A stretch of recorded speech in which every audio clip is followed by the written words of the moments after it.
Hello students, मैं कोमल गुप्ता आपकी chemistry teacher और आज हम पढ़ने वाले हैं ऑर्गेनिक केमिस्ट्री क्लास 12th का चैप्टर 8 जिसका नाम है aldehyde ketones and carboxylic acid.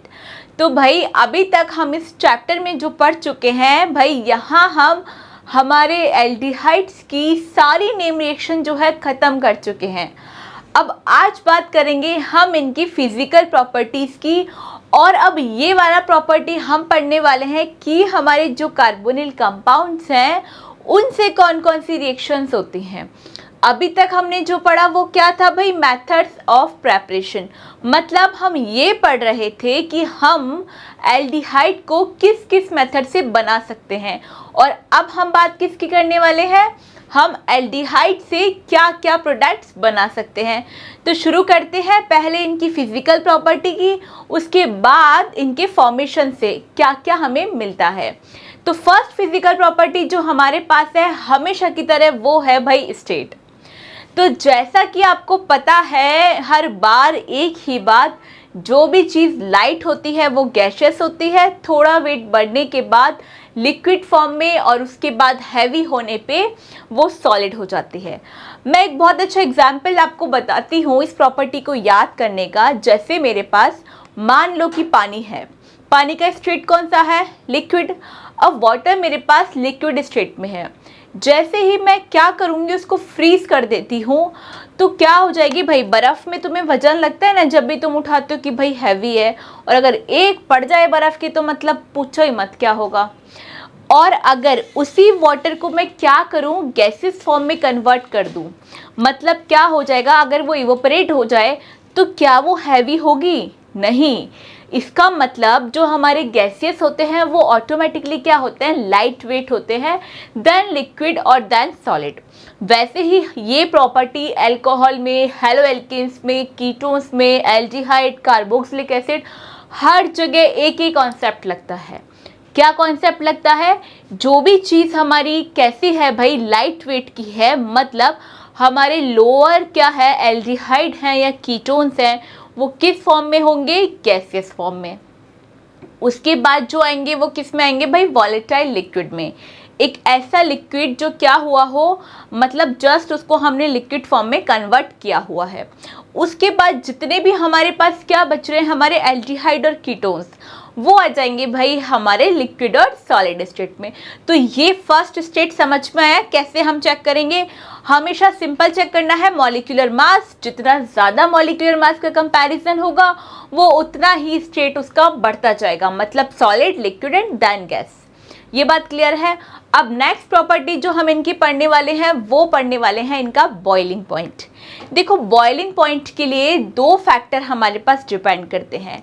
पहला तो हमने भाई हाइड्रोजन बॉन्डिंग की बात अच्छे से कर ली थी जब हमने अल्कोहल्स पढ़े थे।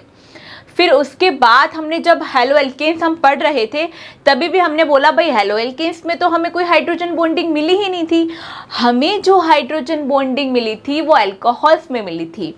और हमने क्या बोला था भाई, इनका जो बॉइलिंग पॉइंट है बहुत बढ़ जाता है, क्योंकि हाइड्रोजन बॉन्डिंग की वजह से ये वाटर के साथ इतना अच्छा बॉन्ड बना लेते हैं कि उसको तोड़ना बड़ा मुश्किल होता है। लेकिन यहाँ क्या होता है भाई, एल्डिहाइड और जो हमारे कीटोन्स हैं वो हाइड्रोजन बॉन्डिंग में उतना पार्टिसिपेट नहीं कर पाते जितना हमारा अल्कोहल कर पाता है। इस वजह से अल्कोहल का बॉइलिंग पॉइंट ज़्यादा होता है comparative to aldehyde and ketones. बाद में तो फिर हमने सबका कंपैरिजन पढ़ ही लिया। ईथर में तो पॉसिबिलिटी है ही नहीं हाइड्रोजन बॉन्डिंग की, क्योंकि ROR ये ईथर का स्ट्रक्चर होता है, तो यहाँ तो कोई हाइड्रोजन बॉन्डिंग प्रेजेंट होती ही नहीं है। फिर हाइड्रोकार्बन तो भाई हमारे बड़े छोटे से कंपाउंड होते हैं, ठीक है, तो इनका बॉइलिंग पॉइंट वैसे ही कम होता है। दूसरा फैक्टर हमारे पास बॉइलिंग पॉइंट का जो मैटर करता है वो करता है भाई मॉलिक्यूलर मास। जैसे जैसे मास बढ़ता जाएगा वैसे वैसे हमारे बॉइलिंग पॉइंट्स बढ़ते जाएंगे। मतलब अगर हम एल्डिहाइड्स में ही बात करें तो लोअर एल्डिहाइड्स का बॉइलिंग पॉइंट कम होगा और जितने ज़्यादा बड़े होते जाएंगे हमारा बॉइलिंग पॉइंट बढ़ता जाएगा। ये हुई यहाँ दो स्टेट्स की बात। फर्स्ट बात जो हमने करी वो इनके स्टेट की करी, दूसरी जो हमने बात करी वो इनके बॉइलिंग पॉइंट की करी। अब बात करते हैं हम इनकी नेक्स्ट प्रॉपर्टी की, जो कि हमारे पास है सॉल्युबिलिटी।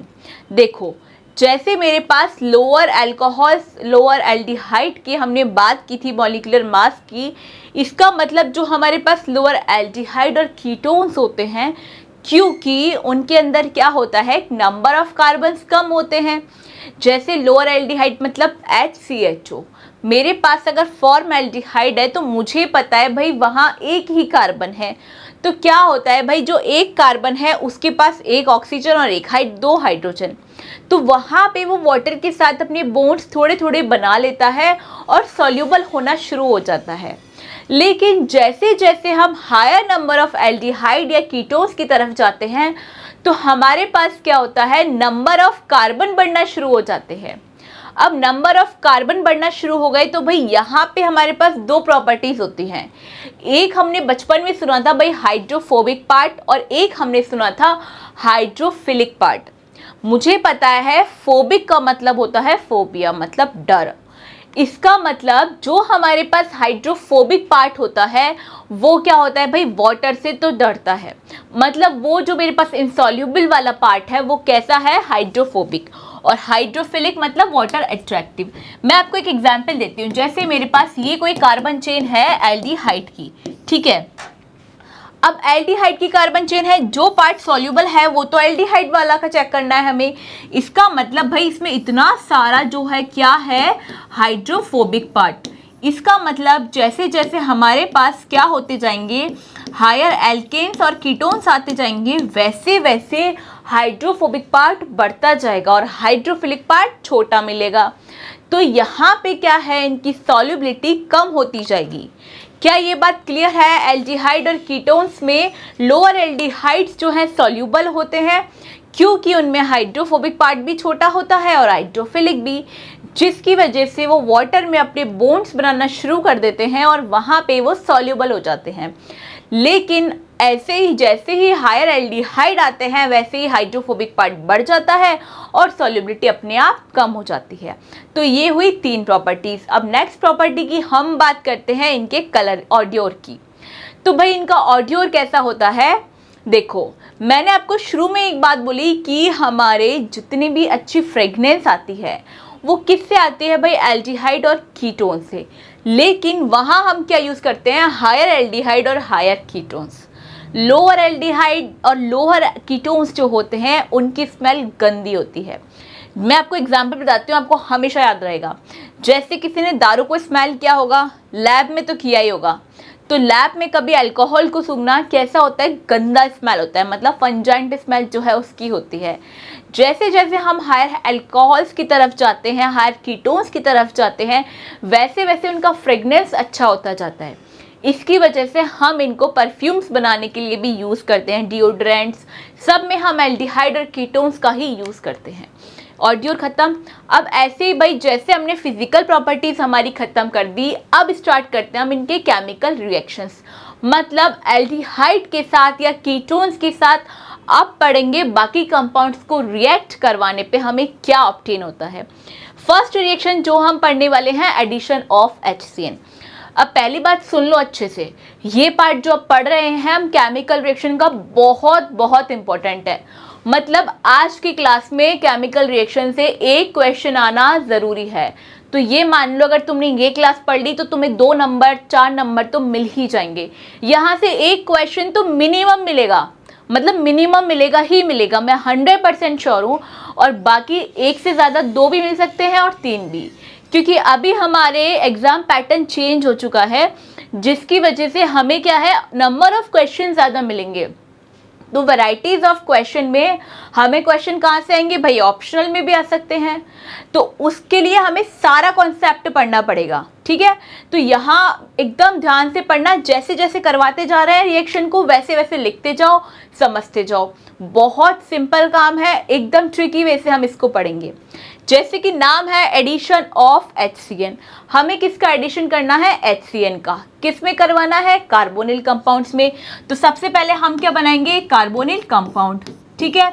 उसके बाद देखो किस में करवाना है, HCN में। अब HCN क्या है, देखो मुझे पता है हाइड्रोजन पॉजिटिवली चार्ज होता है और CN मेरा नेगेटिवली चार्ज न्यूक्लियोफाइल है।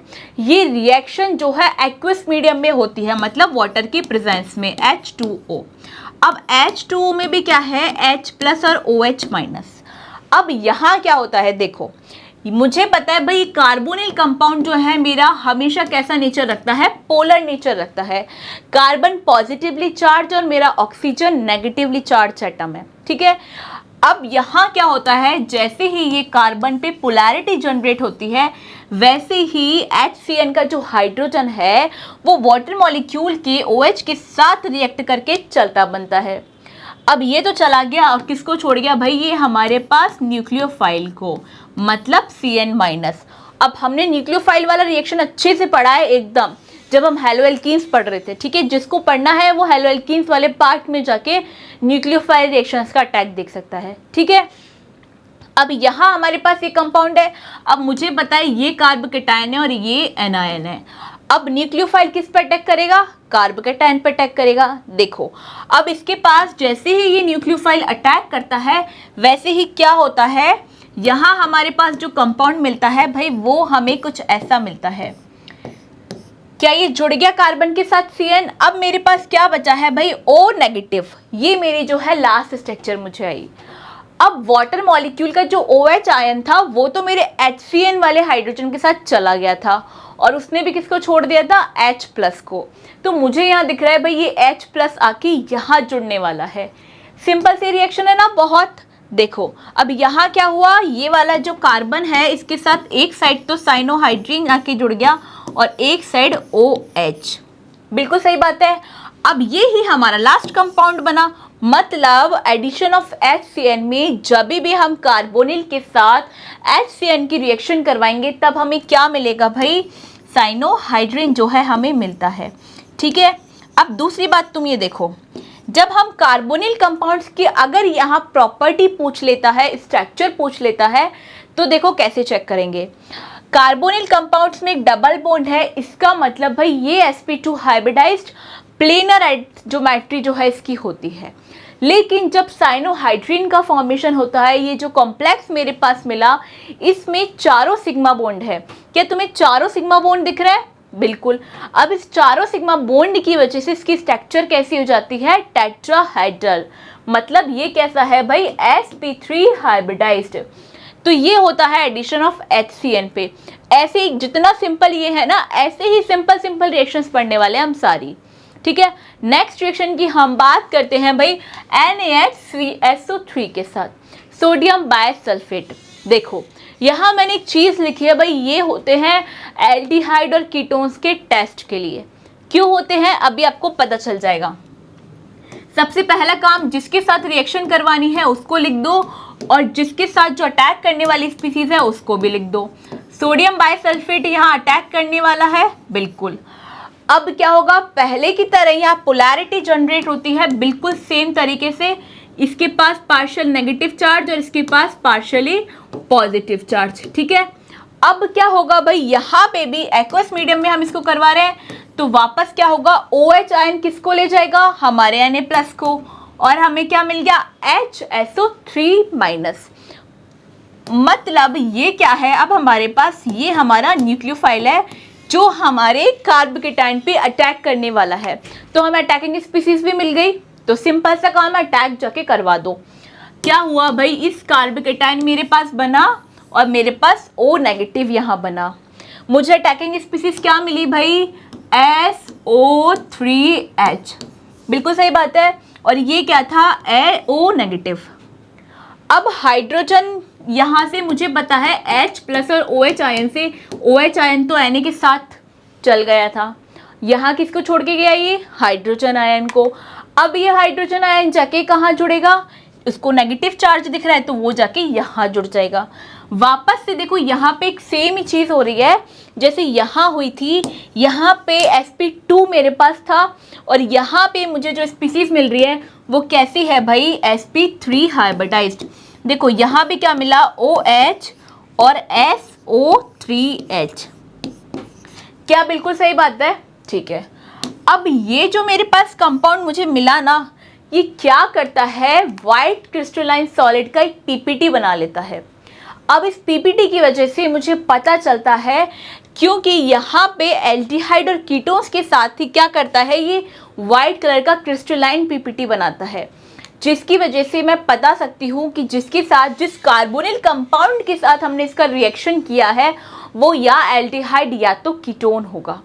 क्योंकि यहाँ पे कार्बोनिल कंपाउंड तो हमारे पास बहुत सारे होते हैं ना, acid chloride, carboxylic acid, amides, सब क्या है, कार्बोनिल कंपाउंड्स के डेरिवेटिव। मुझे चेक करना था कि मेरे पास कौन सा कार्बोनिल कंपाउंड है। जब मैंने ये रिएक्शन करवाई किसके साथ, सोडियम बाइसल्फेट के साथ, तो मुझे यहाँ पे मिला भाई वाइट क्रिस्टलाइन सॉलिड, जिसकी वजह से मैंने क्या डिसाइड किया कि भाई इसमें मेरे जो कंपाउंड है वो क्या था, मेरे पास प्रोडक्ट क्या था, या तो एल्डिहाइड था या कीटोन था। ये मेरे पास फाइनल कंपाउंड बना। अब ऐसे ही तुम्हें सिंपल रिएक्शन करनी है। पहले तुम्हें रिएक्टेंट तोड़ना है इधर से और इधर से।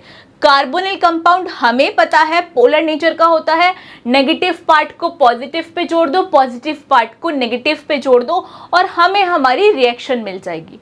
नेक्स्ट रिएक्शन की बात करते हैं अल्कोहल के साथ। अब हमें एडिशन करवाना है कार्बोनिल कंपाउंड्स का ही। किसके साथ भाई, अल्कोहल के साथ। ठीक है, ये बड़ा इंटरेस्टिंग है। ठीक है, क्योंकि भाई यहाँ पे हमें पता है अल्कोहल में दो तरीके के बॉन्ड जो है टूटते हैं। यहाँ देखो क्या होता है, सबसे पहले ये जो मेरा कार्बोनिल है कैसा है, पोलर। पहला काम तो हमें यही करना है, इसको तोड़ देना है, पॉजिटिव और एक नेगेटिव। उसके बाद हमें इसमें से क्या ढूंढना है, हमारा न्यूक्लियोफाइल।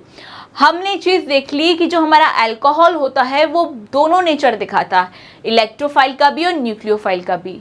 अब हमें न्यूक्लियोफाइल ढूंढना है। इसका मतलब अल्कोहल यहाँ कैसे रिएक्ट कर रहा है, एज अ एसिड। ये अपना एच आयन डोनेट करेगा, बिल्कुल करेगा। यहाँ इसने अपना एच आयन जो है डोनेट किया और हमें क्या मिला, RO-। अब RO- क्या है, हमारा न्यूक्लियोफाइल। न्यूक्लियोफाइल किस पे जाके अटैक करेगा, हमारे कार्ब कैटायन पे। तो इसने अटैक किया हमारे कार्ब कैटायन पे। ये भाई हमें प्रोडक्ट मिल गया। और वापस से देखो ये जो एच आयन है ये जाके इस O के साथ चिपक जाएगा। अब ये जो हमें कंपाउंड मिला ये बड़ा इंटरेस्टिंग है। ठीक है, ये जो हमें मिला इसको हम बोलते हैं भाई हेमी एसिटल। क्या बोलते हैं, हेमी एसिटल। अब होता क्या है यहाँ पे, ये तो हमने बोल दिया इसको हेमी एसिटल। ठीक है, अब यहाँ क्या होता है, ये जो हमारा हेमी एसिटल बना ये फर्दर रिएक्शन करता है।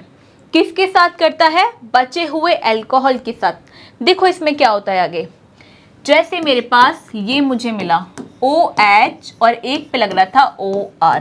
अब मैंने आपको बोला ये वापस से रिएक्शन करता है किसके साथ भाई, हमारे ROH मतलब हमारे अल्कोहल के साथ। जैसे ही ये फर्दर ऑन रिएक्शन करता है वैसे ही होता क्या है, यहाँ से ये जो मेरा OH आयन है ये जाके इस बार ये वाला बॉन्ड टूटता है और ये जाके किससे अटैक करता है, इस हाइड्रोजन से।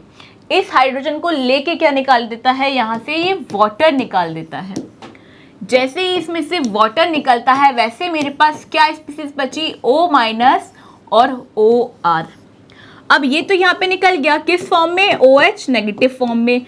अब जो मेरे पास स्पीसीज छोड़ के गया वो क्या छोड़ के गया भाई, कार्ब कैटायन मतलब R+। तो देखो इस रिएक्शन में अल्कोहल ने एक ही साथ पहले किसकी तरह बिहेव किया था, इस वाले रिएक्शन में यहाँ पे RO- हमें दिया, इसका मतलब यहाँ इसने एज ए न्यूक्लियोफाइल बिहेव किया था। और अब ये कैसे बिहेव कर रहा है, as a electrophile, R+ carbocation देके। ठीक है, अब एक इस पर अटैक करेगा हमारे O- पे, और जब ये हमारे O- पे अटैक करता है तो हमें क्या देता है भाई, ये कीटल। मतलब क्या दिया इसने, कीटोन्स वाले जैसे स्ट्रक्चर होती हैं हम उसको बोलते हैं कीटल, और उसको बोलते हैं हम हेमी एसिटल। हेमी कीटल्स भी हम उसको बोलते हैं।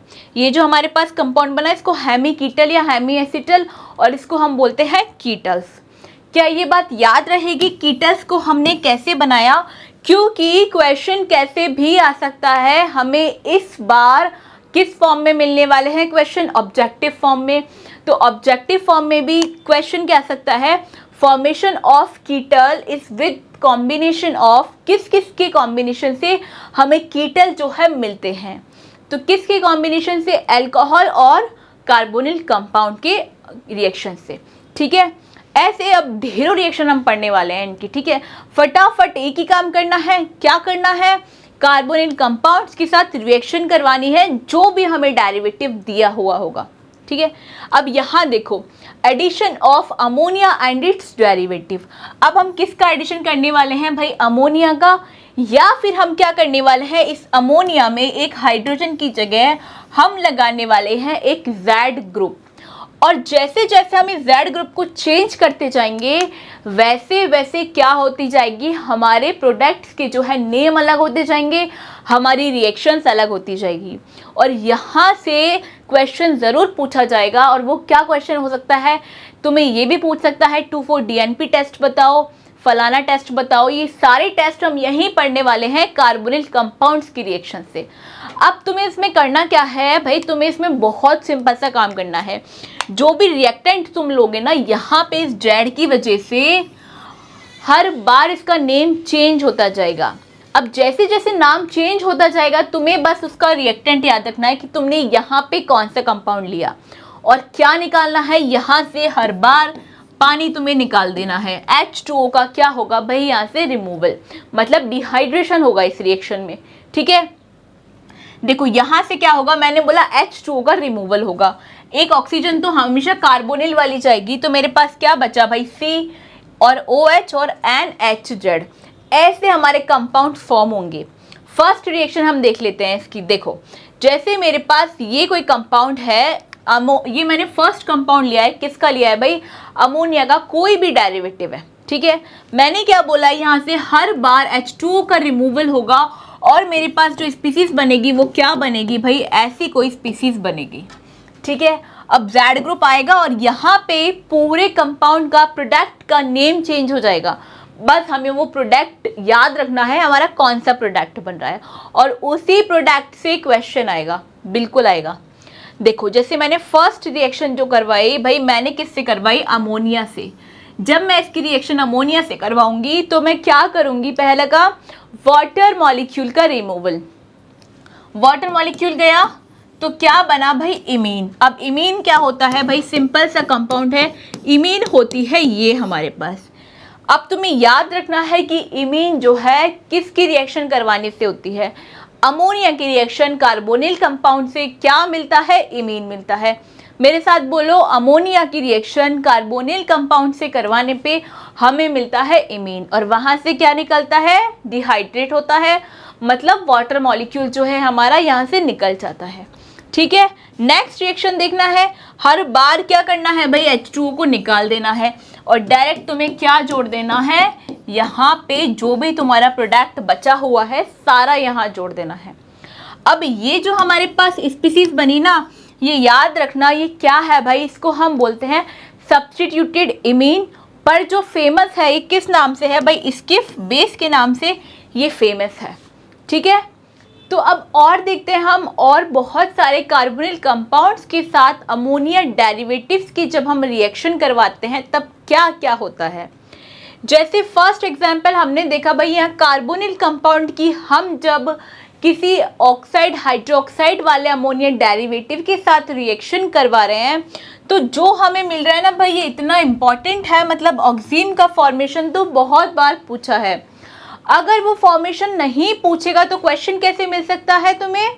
स्ट्रक्चर की फॉर्म में, कि ऑक्सीन का स्ट्रक्चर तुम्हें बताना है।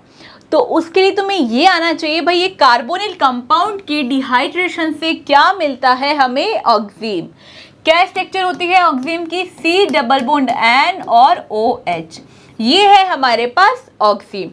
वैसे ही देखो, जब हम डाई अमोनिया लेते हैं तब क्या होता है? यहाँ से हमें मिलता है भाई हाइड्राजोन। और तुम्हें याद रखना है हाइड्राजोन का स्ट्रक्चर कैसा होता है। अब तुम्हें ये याद कैसे रहेंगे? सबसे बड़ी प्रॉब्लम।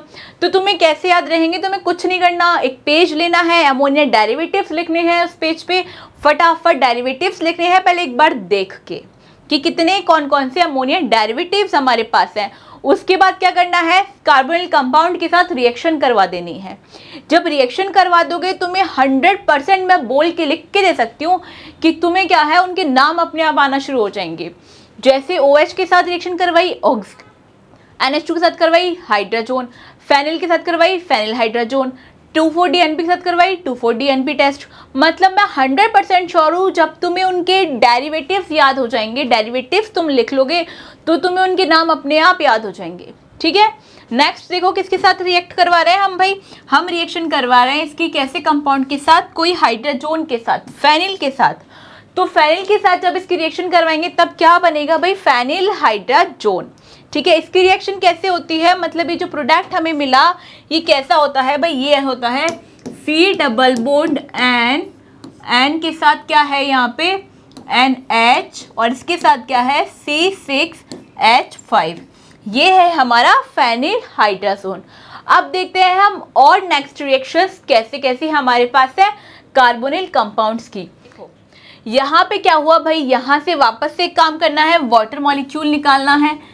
जब हम वाटर मॉलिक्यूल यहाँ से निकालेंगे तो जो हमें कंपाउंड मिलेगा ना वो क्या मिलेगा भाई, उसका बहुत फेमस नाम है और उसको हम यूज़ करते हैं एज अ इंसेक्टिसाइड कीटोसाइड्स। ठीक है, ये क्या है भाई 2,4-DNP हाइड्राजोन जो है हमें यहाँ से मिलता है, और इसको बोलते हैं हम DNP टेस्ट भी जो है हम इसको यहाँ बोलते हैं। ठीक है, नेक्स्ट कंपाउंड में वापस से क्या निकालना है H2O, और तुम्हें क्या मिलेगा सेमी कार्बाजोन। सिंपल काम करना है, बस क्या निकालना है H2O एज इट इज, बाकी स्ट्रक्चर तुम्हें बना देनी है। तो ऐसे ही तुम्हें सारे कंपाउंड्स याद रखने, तो ऐसे ही तुम्हें सारी रिएक्शंस जो है याद रखनी है, कैसे कैसे हमने रिएक्शंस को किया, बिल्कुल याद रखोगे। तो भाई यहाँ ख़त्म होता है हमारा ये वाला पार्ट, क्योंकि इसमें सिंपल सी सारी एक तरीके की रिएक्शन है, जैसे addition of HCl, addition of sodium bisulphate, addition of alcohol molecule और अमोनिया के डेरिवेटिव्स के साथ जितनी भी रिएक्शन हमने यहाँ पढ़ी है, हमें सारी रिएक्शन अच्छे से आनी चाहिए, क्योंकि आज की क्लास से ज़रूर क्वेश्चन आने वाला है। अब इस रिएक्शन मैकेनिज्म वाले पार्ट को पढ़ते रहिए, नेक्स्ट क्लास हम शुरू करेंगे इनके ऑक्सीडेशन और रिडक्शन की। Thank you.